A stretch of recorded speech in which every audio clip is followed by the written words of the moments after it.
Ingat Kiki Fatmala si manis jembatan Ancol?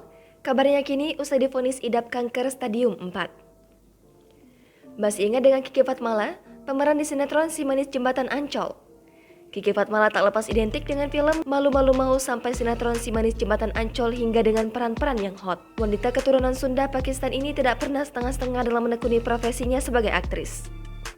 Kiki Fatmala merupakan aktris yang begitu populer di tanah air pada masanya. Namanya kian melambung dan kerap membintangi berbagai film maupun sinetron. Sekarang, sosok Kiki Fatmala sudah jarang terlihat di layar kaca tanah air. Lama tak pernah terlihat, lantas bagaimana kabar terbaru dari Kiki Fatmala sekarang?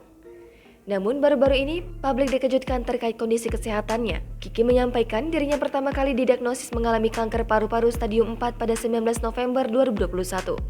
Wanita yang sudah berusia 52 tahun ini bahkan harus terbang ke Singapura untuk menjalani serangkaian pengobatan untuk kesembuhannya. Dalam kurun waktu 5 bulan terakhir, ia fokus sedang menjalani serangkaian pengobatan di rumah sakit berjuang melawan kanker paru-paru. Terbaru, Kiki Fatmala mengabarkan jika ia kini sudah bersih dari kanker paru-paru stadium 4 yang divonis kepadanya.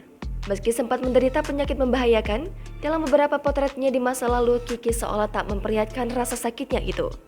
Ia malah terlihat makin cantik meski usianya tak lagi muda. Saat ini, Kiki lebih aktif sebagai guru aerobik, dan ia sudah mendirikan satu sanggar aerobik yang diberi nama Kiva. Jangan lupa subscribe, share, komen, dan like ya.